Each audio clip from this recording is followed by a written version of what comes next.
ஜெபம் பண்ணுவோம். நான் உம்மை போற்றி ராஜனா விண்வெளி காமதாய்வே பேரன்பை கூறி காட்டவா நான் சாட்சி கூறுவேன். சிலுவை தந்தை நம்பி வந்திருக்கிறேன்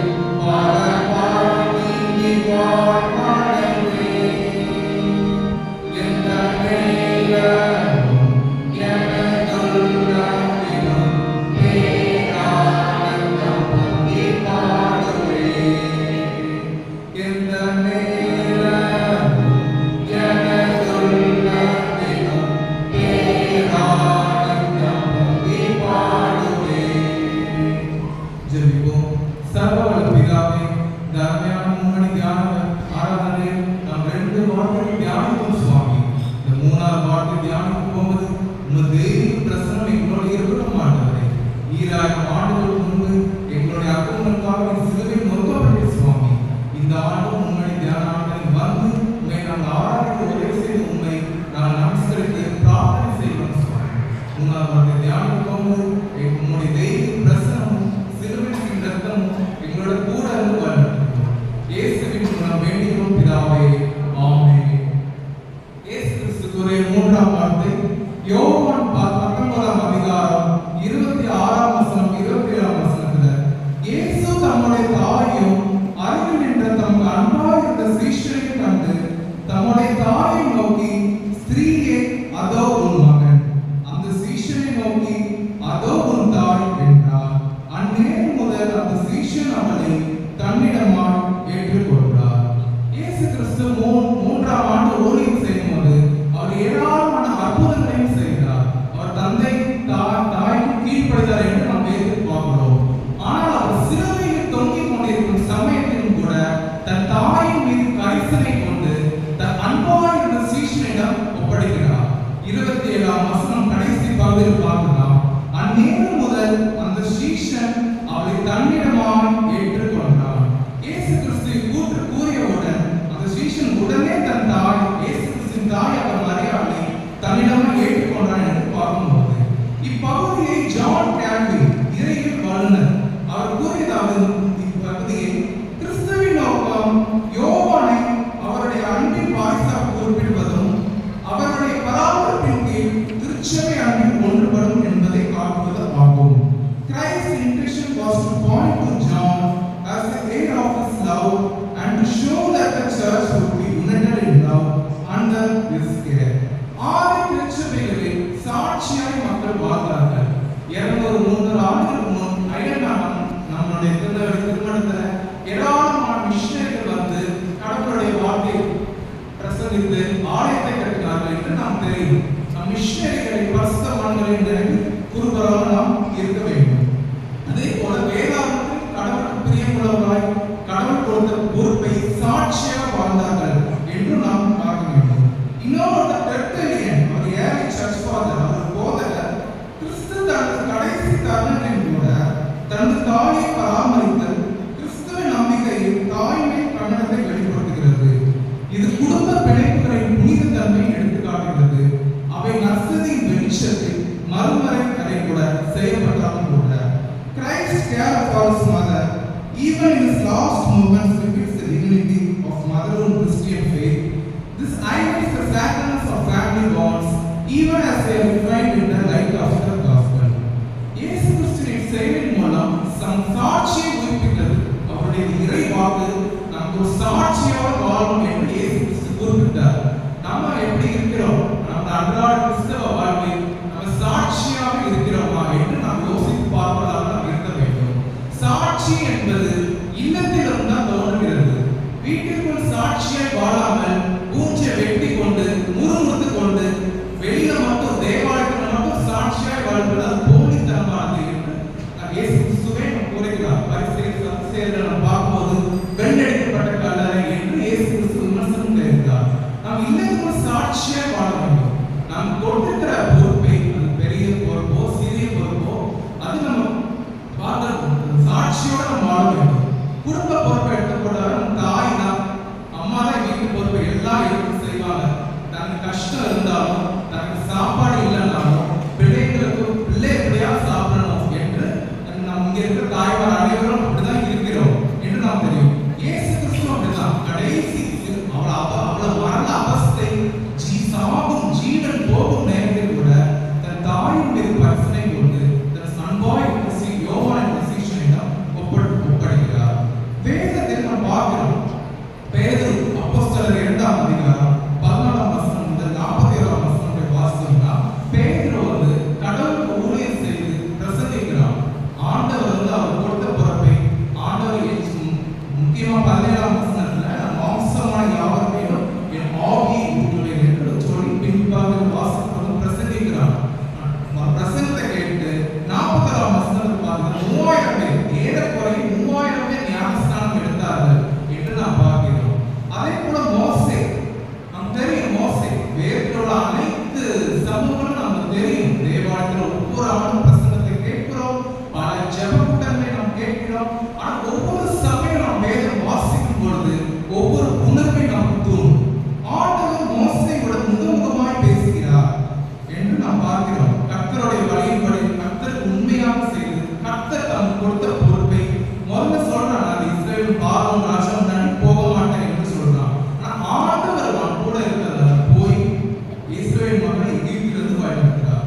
யாத்திராகமம் 18ஆம் அதிகாரம் 19 முதல் 24 வரை வாசித்திருக்கிறதுனா, மோசே தன் மாமன் எத்ரோவின் அறிவுரைப்படி ஒவ்வொரு இதுக்கும் அதிகாரி நியமிக்கிறான்.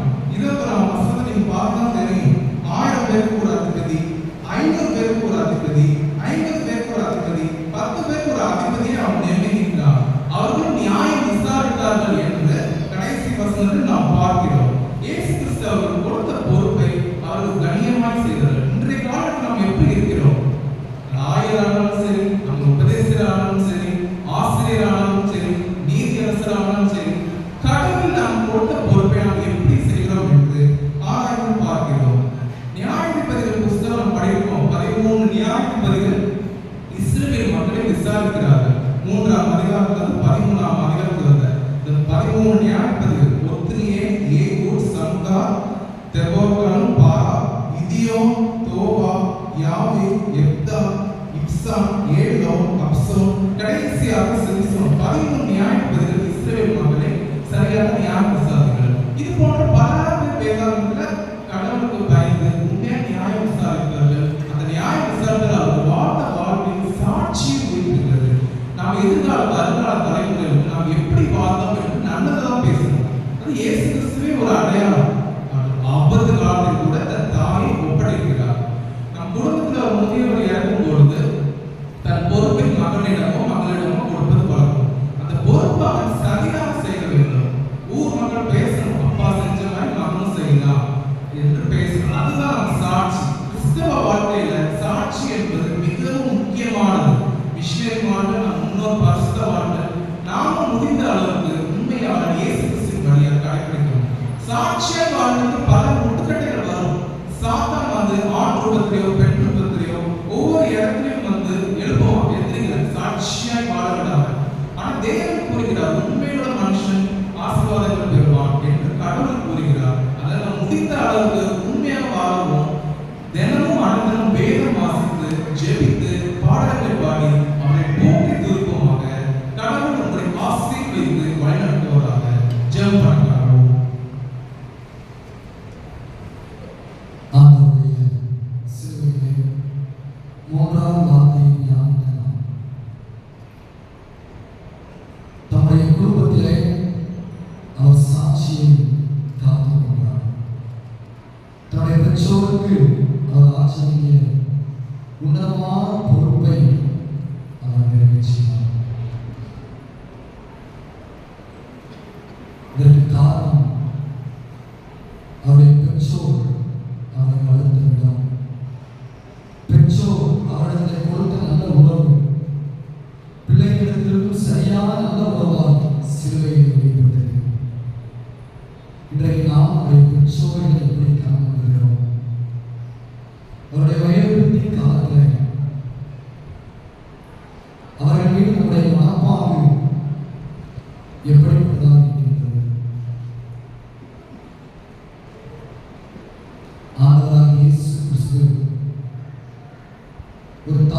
தேய்ச்சது போல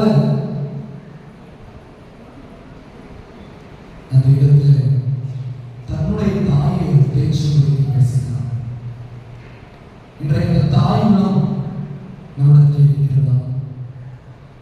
ஆண்டவரே, எங்களுடைய உறவுகள் நிரூபிக்கப்பட வேண்டும் என்றால் எங்களுடைய சாட்சி என்பது மிக மிக முக்கியமானது.